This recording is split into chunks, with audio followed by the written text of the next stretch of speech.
Amén, amén. Buenos días, Dios os bendiga. Bueno, queremos agradecer a todos los que estuvisteis ayer en la manifestación. La verdad es que ha hecho un impacto muy importante en Murcia, pero no solo en Murcia, sino en toda España. Llevo toda la mañana recibiendo felicitaciones de toda España. Algunos llamando, otros escribiendo por WhatsApp, del éxito tan grande que ha sido la manifestación. Creo que el Señor nos ha estado dirigiendo y tenemos el privilegio de colaborar con Él. Quiero que sepáis que todo lo que se ha hecho se encomendó al Señor y se puso en sus manos para que fuera Él el que guiara. Ha habido luchas, ha habido problemas, ha habido gente que quería... ¿Sabes? Hay muchas asociaciones que están luchando por esto muchas veces. Están luchando porque se escuche la voz de las familias, de los padres, pero no han tenido suficiente éxito, o por lo menos tanto como les gustaría, y es una pena porque luchan mucho por ello. Luego están los políticos que tratan de que se silencie la voz de los padres. Y entonces tratan de poner etiquetas. No, esto es de un partido, o esto es de una asociación, o esto es como si hubiera intereses particulares. No sé si me explico. Pero los políticos en los medios están acostumbrados a eso, a silenciar la voz de los padres y poner etiquetas para que todo quede como de un partido político o de unas asociaciones con intereses particulares. Esto era importante superarlo. Y es por eso que la manifestación fue algo de los padres. Teníamos que plantearlo así, porque los padres están aquí, están en la iglesia. Los padres están en las asociaciones, los padres están en cada rincón de la sociedad. Pero si no se hacen visibles como padres, entonces todo se reduce, y los políticos se aprovechan de ello muchas veces, todo se reduce a una lucha política. No es una lucha política. Es el derecho que tenemos los padres de estar como responsables de la educación de nuestros hijos. Los padres somos los responsables. Y creo que ayer fue un éxito, no solo por las miles de personas que estuvieron en la manifestación, sino por el mensaje. El mensaje quedó muy claro a todos los medios. Es que los padres somos responsables de la formación moral de nuestros hijos. No un partido político, no un gobierno, no un legislador, ninguno de ellos es responsable por los hijos. Somos nosotros los padres.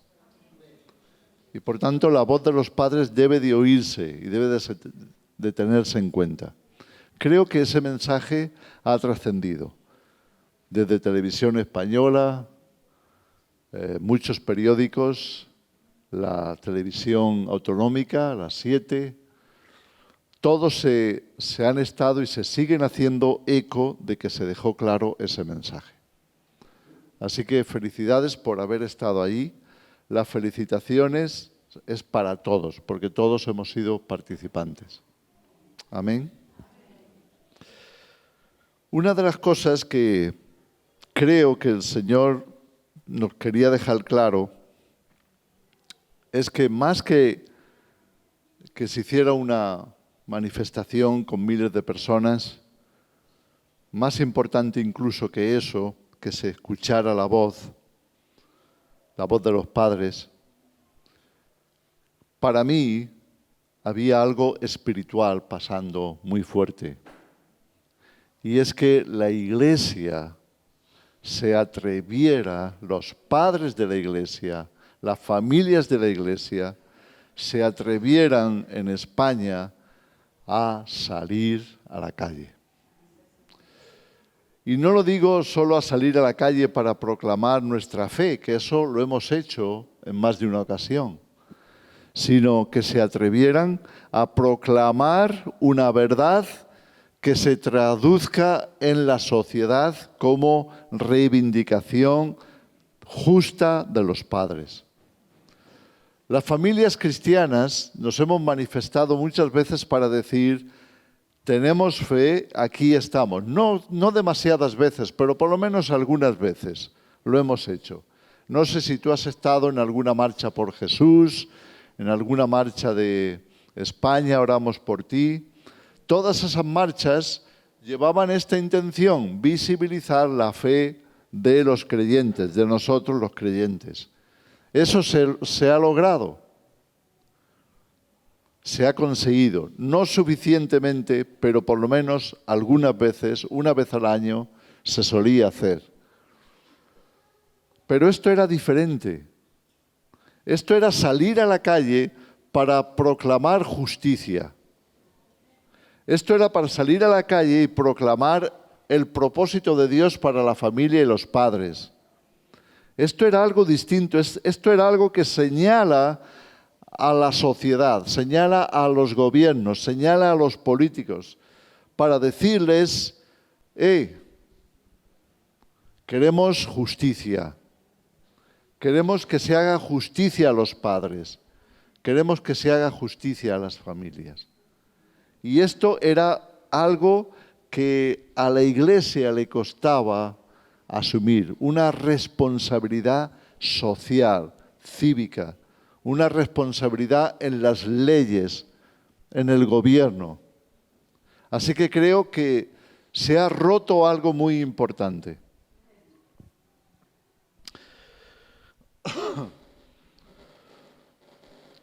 ¿Por qué esto en el espíritu es tan importante? Es porque Dios está tratando de enseñar a la Iglesia que también tiene un papel capital en la sociedad. No solamente como para propagar la fe cristiana, que es muy necesaria y es prioritario, no solamente para proclamar el Evangelio, que es vital para la humanidad, sino también como luz en medio de las naciones, en medio de nuestra sociedad. Tenemos que aprender a ser luz que proclame la verdad y la justicia. El versículo que me vino, y justo cuando estábamos en la plataforma ayer para leer el manifiesto y agradecer a todos los asistentes, me vino esta escritura al pensamiento: los entendidos resplandecerán como el resplandor del firmamento, y los que enseñan la justicia a la multitud como las estrellas a perpetua eternidad. Hermanos, hay una promesa en Daniel, hablando del tiempo del fin. Daniel capítulo 12, ese versículo 5. Los entendidos resplandecerán como el resplandor del firmamento, y los que enseñan la justicia a la multitud. Dios quiere que en la tierra haya justicia. Dios es un Dios justo. Dios es un Dios que se preocupa porque las injusticias siempre van a provocar daño, van a provocar dolor, van a provocar desánimo, van a provocar inquietud. Las personas se desaniman profundamente. Perdón, era el versículo 3, sí. No el 5, sino el 3. La sociedad decae cuando en vez de reinar la justicia, es todo lo contrario lo que gobierna. La injusticia, la corrupción, la maldad, la perversión. Todas estas cosas traen a la sociedad una corrupción moral, un sentimiento de que no podemos hacer nada. El enemigo controla, él tiene el dominio de todo. Y es verdad que ese es su propósito, es dominarlo todo para esclavizar las mentes de los hombres y desanimarlos para que no digan nada, para que sigan lo que él quiere que se haga en medio de la sociedad. Esa es la intención de Satanás. Pero Jesús nos enseñó a orar de esta forma, en esa oración magistral que conocemos como el Padre Nuestro. Hágase tu voluntad en la tierra como se hace en el cielo. El propósito de Dios es que se haga la voluntad de Dios aquí, porque desde que el diablo entró, solamente hay violencia, corrupción, maldad, egoísmo, guerras, enfermedades y destrucción. ¿Podemos comprender esa situación?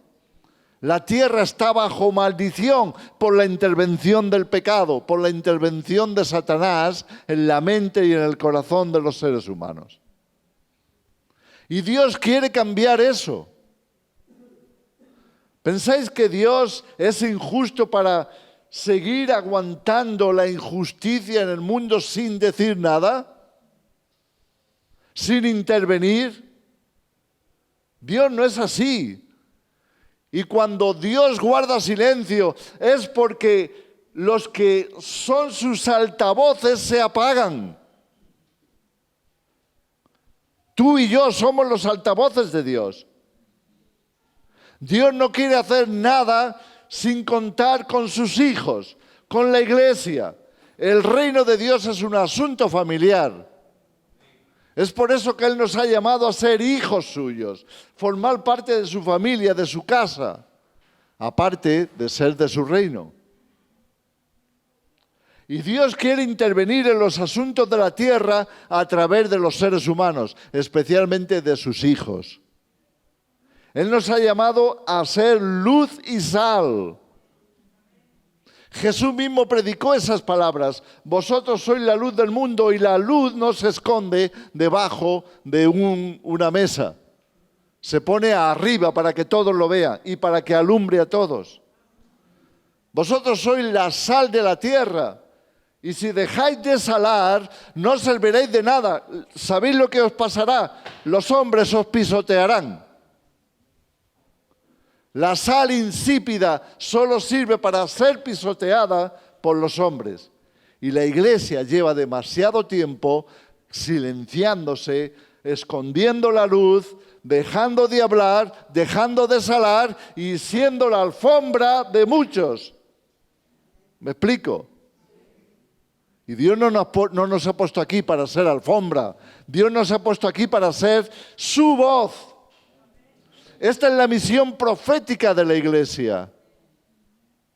Si no hablamos de justicia, entonces la justicia queda callada, silenciada. Y no es culpa de Dios, es culpa nuestra. Porque estamos callando la verdad, porque estamos dejando de proclamar la justicia.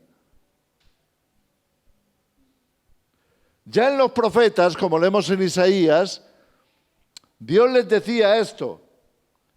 ¿Cuál es el día agradable para Dios, el día de ayuno que Dios aprueba? ¿Es que os pongáis pálidos pasando hambre? ¿Es que os decaigáis? No. El ayuno que yo quiero es justicia. Justicia. Pero Satanás es muy astuto.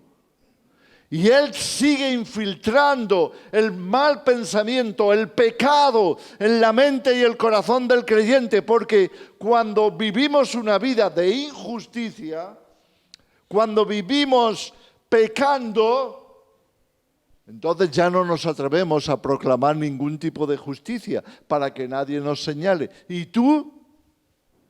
Tú estás diciendo eso, pero ¿cómo estás tú? ¿Cómo es tu vida? Podemos entender la astucia de Satanás y podemos entender por qué la Iglesia está llamada a santidad. Porque si queremos proclamar la verdad y la justicia y vivimos una doble vida hipócrita, entonces ya el diablo nos tiene silenciados.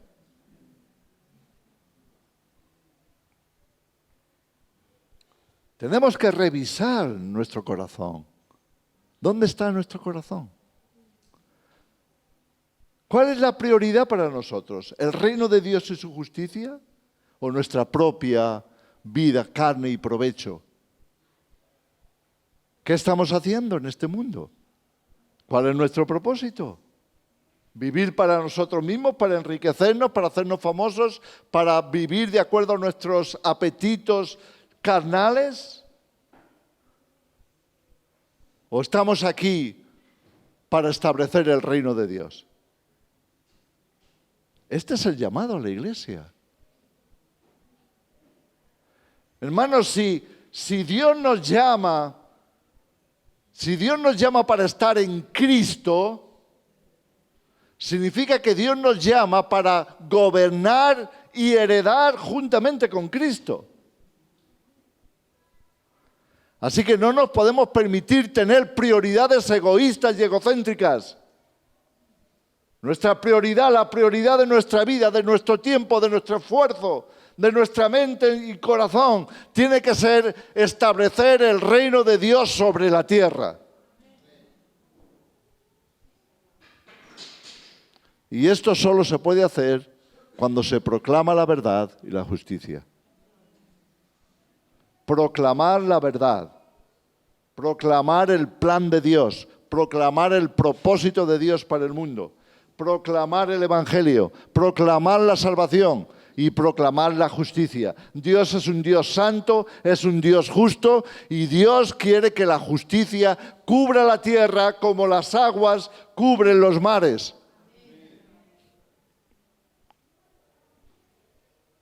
Este es el mensaje. Y Dios está llamando a la iglesia a prepararse para eso. ¿Cómo vamos a gobernar con Cristo en la eternidad? ¿Cómo vamos a ser la esposa del Rey de Reyes si estamos viviendo vidas miserables de pecado y de injusticia? Si lo único que pensamos es en nosotros mismos.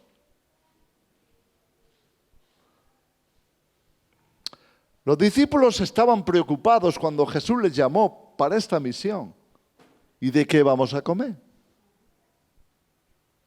Tú quieres que te sigamos y que proclamemos contigo el reino de Dios, pero ¿qué nos va a sustentar? ¿Y qué les enseñó Jesús? Buscad primeramente el reino de Dios y su justicia, y Dios se encargará del resto. No estamos hablando de una idea política, no estamos hablando de una filosofía que queremos defender. Estamos hablando de que Dios encomienda al ser humano a plantar el reino de Dios en la tierra. Dios nos encomienda a la iglesia a ser sus altavoces, sus portavoces y estar aquí para proclamar la verdad y la justicia. ¿Podemos captar el plan de Dios?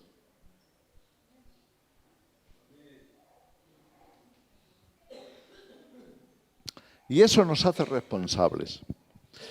Tengo la Biblia abierta en Génesis capítulo 24.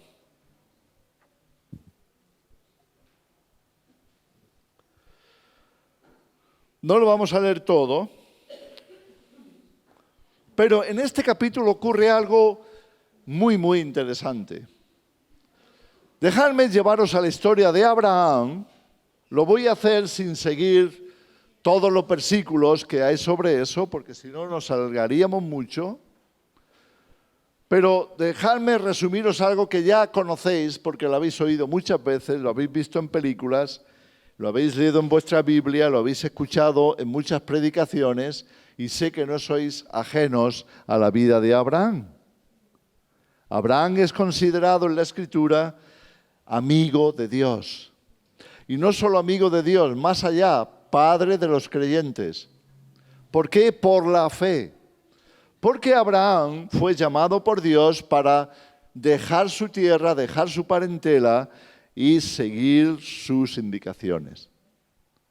Y esto es la base de todos los creyentes. Todos estamos llamados a dejar la carne y vivir en el Espíritu. Todos estamos llamados a dejar atrás todo aquello que es terrenal para enfocarnos en lo celestial. Así que es un llamado general que está representado en el creyente Abraham. De alguna forma también, Dios ha querido mostrar o plasmar en la vida de Abraham una figura suya. Porque en realidad, ¿quién es el padre de los creyentes sino el padre de todos los espíritus, el padre de todo lo que existe, que es Dios? Él es el único que merece el título absoluto de padre. Dios ha escogido ser creador, padre de todos nosotros, porque no existiríamos si no fuera por su voluntad. No existiríamos si no fuera por su intervención. Así que somos padres, como padres somos figura del Padre eterno. Y Abraham, especialmente él, en la Escritura, va a quedar como reflejo de la paternidad de Dios. En Abraham encontramos la simiente escogida para que de él viniera el Mesías. Pero hasta que el Mesías llegó, van a ocurrir una serie de fenómenos, de historias, de relatos, de acontecimientos, de eventos, que es lo que conocemos como la historia sagrada, el Antiguo Testamento, hasta llegar a Cristo. Y todo parte de esa simiente de amistad profunda entre Abraham y Dios. Porque esa es la base, el fundamento de Dios para su pueblo. El fundamento de Dios para todos aquellos que entráramos en su reino, en su familia. Así que Dios le da a Abraham una promesa, la promesa de que tendría un hijo que continuaría su descendencia hasta el reino de Dios, hasta heredar la tierra. Y Dios le dice a Abraham que mire las estrellas y cuente la arena del mar. Y todos sabemos que eso es misión imposible, no misión posible, no. Misión imposible. ¿Sí? A ver cómo contamos la arena del mar. Yo creo que ni siquiera de una playa pequeña podemos llegar a contarla. Y mucho menos de todo el mar. Así que es imposible. Solo Dios puede tener ese número exacto. Solo Él. Y lo mismo con el cielo. La otra noche tuve que ir a Cejín, donde tenemos la otra congregación, a recoger un coche porque el mío se rompió. Me dejó tirado en la carretera. Y entonces tuve que llevar allí, estaba de camino hasta allí y tuve que dejar allí el coche en el taller. Y ya me ha pasado muchas veces, no es la primera vez, ¿eh? Me he quedado muchas veces en la carretera tirado.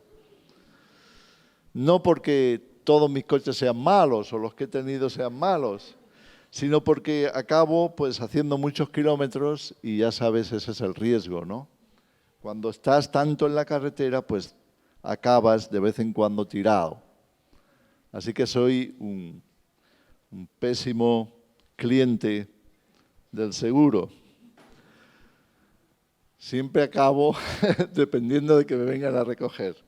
Bueno, pues me llevaron al taller y ya allí, en la misma zona, y los hermanos me prestaron un coche. Ya he conducido muchos coches prestados.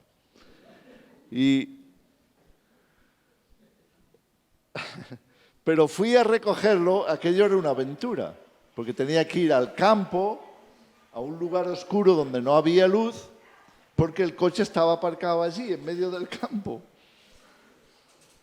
Y en ese momento me llama, recibo unas llamadas, ya se había oscurecido, estaba de noche, y recibo una llamada de alguien que me quiere vender. ¿Qué era? Que me venden tantas cosas.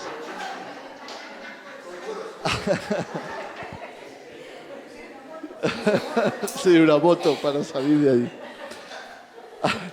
Alguien que me quiere vender. Ya recuerdo. Era una compañía mejor de móviles.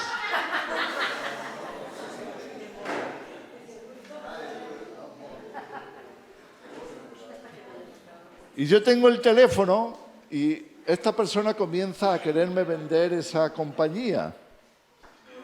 Y yo estoy mirando al cielo, en este sitio oscuro, sin contaminación lumínica. El cielo era un verdadero espectáculo de estrellas. Era maravilloso estar en ese momento allí, pero la situación era muy surrealista, muy extraña.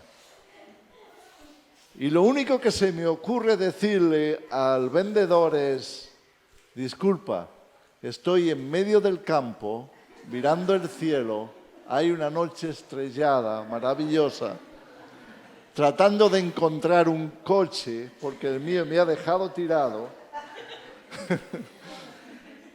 y no sé qué decirte.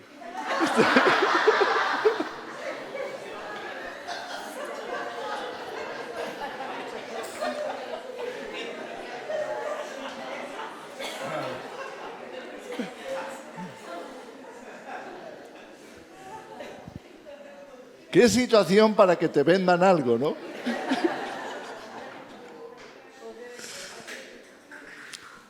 El vendedor empezó a reírse y se olvidó de la venta.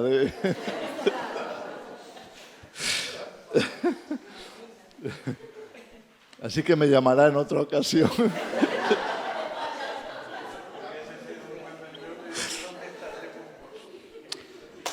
Pero digo esto porque realmente es un espectáculo mirar por las noches, no aquí en Torrevieja, no las busques las estrellas que no las ves. Entre otras cosas porque cuando se encienden las luces de la ciudad, ya olvídate del cielo. Esto es terrible. Yo de joven, recién salido del ejército, o creo que estaba todavía en el ejército, el Señor me dio una canción. Nadie sabe eso, casi nadie sabe que yo también he sido líder de alabanza. Y antes de ser líder de alabanza, era cantautor. Y el Señor me dio una canción que algunos de vosotros la habéis oído en una cinta de esas antiguas. Y en la canción, una de las cosas que dice es, porque está hablando de lo que el hombre hace en la tierra. Eso era antes del ecologismo. Y una de las cosas que dice la canción es que han borrado las estrellas. El ser humano ha borrado las estrellas. Porque ha querido tener tanta luz artificial que en las ciudades ya no hay cielo. Si miras por la noche desde una ciudad hacia el cielo, no lo encuentras. Te tienes que alejar al campo. Te tienes que ir lejos de esa contaminación para poder observar las estrellas. Abraham tenía una ventaja, y es que en su tiempo no había contaminación lumínica. Así que los seres humanos todas las noches podían mirar al cielo y encontrarse con la maravilla de la creación de Dios. Dios le dice a Abraham, mira el cielo, cuenta las estrellas si puedes. Claro, eso tampoco se puede. Misión imposible.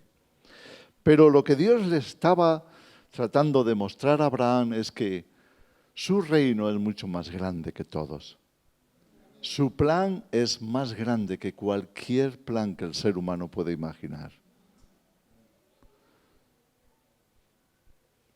Y su verdad y su justicia están por encima de todo lo que podamos imaginar. Es por eso que tenemos que tener los ojos allí. Pertenecemos a un reino maravilloso, un reino eterno, un reino perfecto, donde la justicia y la verdad lo cubren todo, lo llenan todo. Así que Dios le promete descendencia a Abraham y lo va a hacer a través de Isaac. Lo va a hacer a través de un hijo escogido. Ese Isaac va a formar, a darle forma, a darle visibilidad al plan de Dios para su hijo unigénito. Es por eso que cuando el niño ha crecido y ya sabe quién es y tiene conciencia, Dios le va a decir a Abraham, sacrifica a tu hijo. Sacrifícalo para mí. Y todos conocemos la historia. Y todos en algún momento, escuchando el relato, hemos sentido el dolor de un padre que tiene que entregar a su propio hijo a la muerte. Y Dios quiso que Abraham pasara por eso. Porque no le podía representar a él, no podía ser figura y representación del Padre eterno, del Padre celestial, sin tener un hijo unigénito, único, que tuviera que ser sacrificado. Y Abraham lo hizo, por lo cual recibió también la justicia de Dios. La justicia de Dios. Y aunque en ese momento Dios interviene para librar al hijo, para librar a Isaac, también eso tiene un mensaje importante, y es que Isaac sería rescatado. Y eso nos habla de la resurrección. De hecho, Abraham, de acuerdo con las palabras de Pablo, iba a llevar a su hijo Isaac a ese sacrificio con esta confianza en su corazón, que Dios lo podía resucitar de los muertos si era necesario. Esto es lo que Pablo trata de expresar cuando nos dice que Abraham, pasando por esa situación, se mantuvo firme en la fe. No fue allí dudando de Dios, no fue allí quejándose del sacrificio que Dios le mandaba hacer, no fue allí pensando que Dios estaba haciendo algo que era para dudar de Él. Abraham lo hizo en fe. Abraham lo hizo plenamente confiado en que Dios es fiable. En que aunque a veces nos parezca que Dios nos está pidiendo algo con lo que no estamos familiarizados, o que no encaja con nuestros planes, o que no encaja con lo que creemos que es Dios, o que no encaja con algo que nosotros hemos pensado que Dios tenía que hacer y actuar, a pesar de que algunas veces Dios nos esté llamando a un sacrificio especial, Dios es fiable.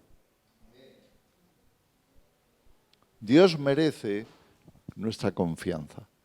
Y eso es lo que demostró Abraham, que él confiaba plenamente en Dios. Y por eso, él es el padre de los creyentes. Ahora, Dios rescata a Isaac, porque él tiene que representar al Mesías. Y él tiene que representar la raíz, él tiene que representar de una manera visible el proyecto divino.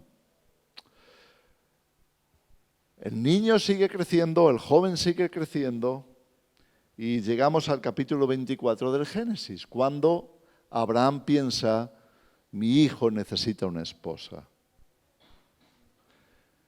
Mi hijo necesita una mujer, porque si no, no va a tener descendencia. Se cortaría aquí el proyecto, el plan de Dios. Mi hijo necesita una esposa. Es el mismísimo pensamiento de Dios acerca de su único, unigénito, Jesucristo. Mi hijo necesita una esposa. Mi hijo necesita descendencia, mi hijo necesita llenar la tierra de justicia por medio de su descendencia. Y ahí encontramos también todo el relato, la narrativa de lo que significó buscarle una esposa a Isaac. ¿Os acordáis? Abraham era ya mayor, no tan mayor como a veces nos podemos pensar, porque aunque ya tenía Abraham con 110 años aproximadamente, o 115 años, que era la edad que creo que tenía en este momento, 115 años, Abraham no era tan viejo como un hombre de 115 años hoy. ¿Por qué? Porque los días de Abraham estaban más cerca de los días del diluvio que nosotros. Y la tierra fue sufriendo a consecuencia del diluvio hasta acortar la vida del hombre a un máximo de 120 años. Pero no había llegado todavía eso en los días de Abraham. ¿Alguien se acuerda de cuántos años vivió Abraham? 175. Abraham vivió 175 años.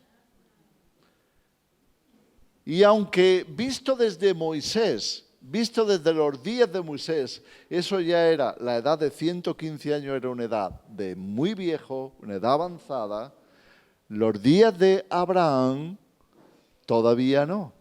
Era viejo, pero no tanto. No tanto como hoy veríamos a un hombre de 115 años. Si lo vemos, ¿eh? Para encontrarlo hay que buscar mucho. Pero en aquel tiempo no. Y Abraham, no te olvides, después de esto, después de la muerte de Sara, que vivió 126 años, creo, o 128, no me acuerdo la cifra exacta, pero después de ello, Abraham volvió a tener descendencia con otra mujer y tuvo 6 hijos más. ¿Por qué digo esto? Porque la longevidad de Abraham también tiene un significado. Y es que Dios es eterno. Aun cuando nos parezca que no vaya a tener más descendencia, la seguirá teniendo. Si nosotros no actuamos plenamente como hijos de Dios, Dios llamará a otros. Dios no está limitado por nuestra humanidad. Es un honor para ti y para mí representar la casa de Dios. Es un honor inmenso para ti y para mí ser portavoces de Dios, ser portavoces de justicia, proclamar la verdad, predicar el Evangelio. Es un honor inmenso que Dios nos está dando. Si no lo aprovechamos, si lo dejamos a un lado, si lo menospreciamos porque tenemos otras cosas más importantes que hacer, somos las personas más necias sobre la tierra. Y estamos dejando pasar una ocasión, una oportunidad única, porque ya cuando pase este mundo, cuando salgamos de aquí, ya no hay marcha atrás. ¿Me explico? Dios nos está honrando de forma maravillosa. Nunca olvidemos esto. Y entonces Abraham toma a un criado suyo, a un siervo, Eliezer. ¿Te acuerdas de Eliezer? Un damasceno, un hombre de Damasco, que está al servicio de Abraham y que él es el responsable de alguna forma, el mayordomo de sus bienes. Y le llama a Eliezer y le dice: tengo una misión para ti. Mi hijo Isaac necesita una esposa, pero no quiero cualquier esposa. Quiero alguien de mi clase. Entonces te voy a mandar de viaje. Vas a ir a mi tierra, a mi parentela. Te vas a llevar todos estos regalos, todos estos camellos cargados de regalos para conquistar a esa mujer, porque quiero que te la traigas, quiero que salga de su tierra, de su parentela, como hice yo, y que venga aquí para desposarse con mi hijo. Y Eliezer se juramenta con Abraham de que va a cumplir la misión, de que él cumplirá la misión. Pero Eliezer no es tonto. Él sabe que es otra misión imposible. Escucha, estamos hablando de un tiempo en el que no hay comunicación, no hay teléfono, no hay WhatsApp. Escucha, el WhatsApp fue hace 2 días, ¿verdad? Y ya nos parece que he estado aquí toda la vida. Pero no es así. Y en los días de Abraham, olvídate, no había ningún tipo de comunicación. ¿Tú crees que Abraham le dio a Eliezer una foto? Le dijo: mira, Eliezer, me han pasado esta foto por WhatsApp. Esta es la mujer que buscamos. Imposible. No había Facebook, no había Twitter, no había nada de lo que hoy usamos, ni siquiera móviles, ni móviles tampoco. No había nada de eso. Entonces, ¿cómo podría cumplir Eliezer esa misión? Solo había una fuente fiable de comunicación: Dios. Dios. Así que él emprende esa misión con los ojos y los oídos puestos en Dios. Y todo lo que va a hacer para encontrar a esa mujer es encomendarse a Dios, seguir sus indicaciones y esperar que Dios obre de manera milagrosa, maravillosa, hasta encontrarla. ¿Tuvo éxito? ¿La encontró? Encontró a Rebeca. Y si lees la historia, es una historia maravillosa. Para mí personalmente, la búsqueda de Rebeca es la historia más romántica, humanamente interesante de toda la Biblia. Yo no me canso de leer esa historia. Me parece algo tremendo, un diseño único de parte de Dios. Creo que es la primera historia de romance de toda la historia de la humanidad. Una historia preciosa. Dios fue En este caso, como en prácticamente en todos, el protagonista, porque sin él, sin su dirección, sin su guía, no se habría logrado. Y Dios lo hizo. Y Dios logró que Eliezer se encontrara con Rebeca. Y Dios logró que encontrara a su familia y les hablara de Abraham, y les hablara de Isaac, y les hablara del proyecto de Abraham, y les hablara de la necesidad de Isaac, y les hablara del plan de Dios, y les hablara de que esa mujer, esa joven hermosa, debía de abandonarlo todo para ir a encontrarse con Isaac y tener descendencia con él. Pero, por supuesto, Dios, en este caso Abraham, no iba a hacerlo de gratis.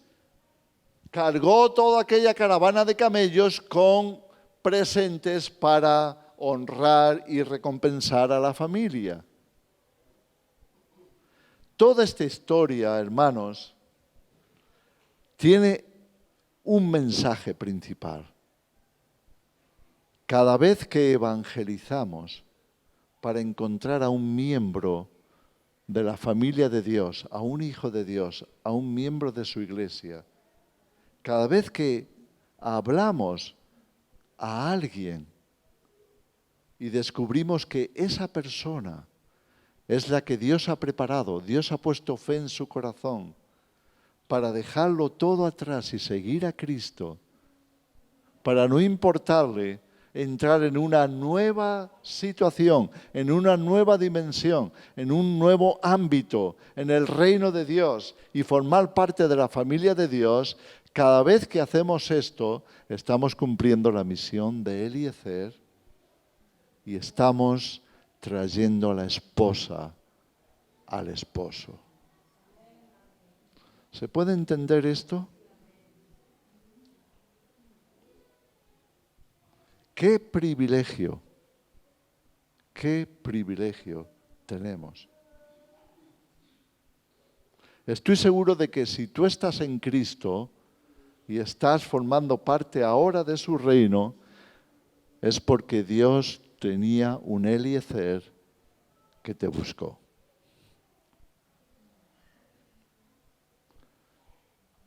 Dios había enviado a alguien a por ti. Y si Dios te ha rescatado de tu vieja vida, y si Dios te ha revelado en su corazón, en tu corazón, su verdad, y si tú ahora eres miembro de su casa, de su familia, de su iglesia, es puramente milagro. Es un milagro diseñado por Dios. Y tú eras su objetivo. ¿Podemos comprender esto? Hermanos, os estoy contando esto porque así de importantes somos para Dios. Así de importante es la iglesia para Dios. Así de importante es en el corazón de Dios que seamos encontrados, que seamos ganados, que seamos preparados, que seamos unidos a Cristo para ser su esposa en la eternidad. Satanás va a hacer todo lo posible para que te olvides de eso y te sigas centrando en tu maldita carne egoísta que llame tu atención, acapare tu corazón y evite por todos los medios que tú te prepares para gobernar con Cristo. ¿Me explico? Y tú llegues a ser tu peor enemigo. Tú, no nadie más, tú. Porque cuando tú dejas que Satanás clave en tu corazón que lo que importa eres tú y tu carne, estará evitando que se cumpla el propósito de Dios. Que todo lo que Él ha puesto en marcha, todos los milagros que Él ha llevado a cabo, todo el bien que Él ha puesto a tu disposición para traerte a Cristo, no cumpla el propósito divino y vivas una vida egocéntrica, egoísta, donde tú eres lo único que importa y donde solo vives para cumplir tus deseos en vez de los de Dios.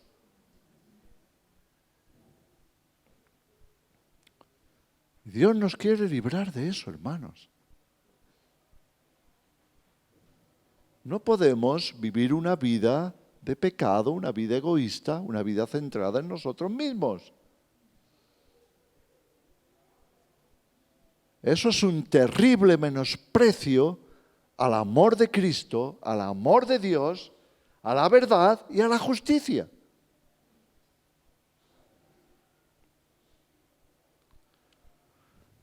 Tenemos que revisar nuestra vida. ¿Para qué estamos viviendo? ¿De verdad queremos ser la esposa de Cristo? ¿De verdad queremos reinar con Él por la eternidad? ¿De verdad le amamos a Él tanto? ¿Estamos dispuestos a todo por agradar a nuestro Señor? Pensemos en eso. Me gustaría dejarte este mensaje porque estamos terminando.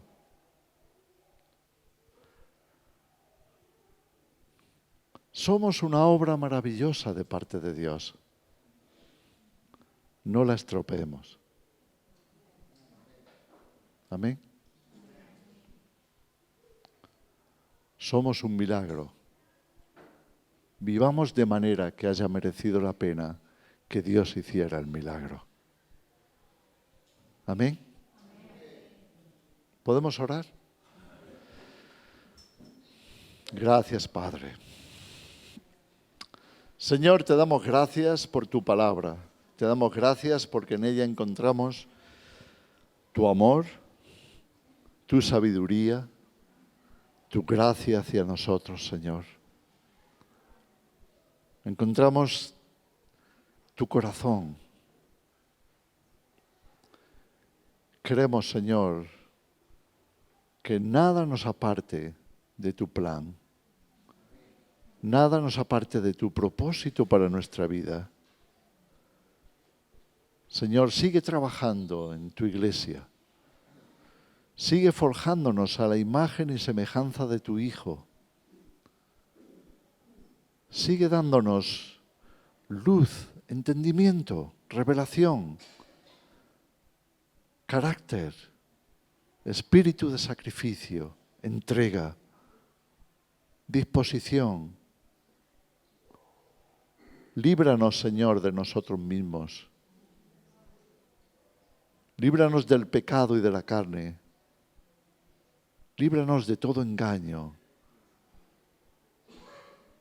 Líbranos, Señor, de cualquier cosa, cualquier persona, cualquier sociedad que trate de truncar tu propósito para nosotros. Bendice a tu iglesia, Señor. Bendice a tus hijos. Ayúdanos, Señor, a mantener los ojos abiertos y el corazón dispuesto para la obra que tú todavía tienes que hacer. Y gracias por darnos ese privilegio. En el nombre de Jesús. Amén, amén, amén. Dios os bendiga.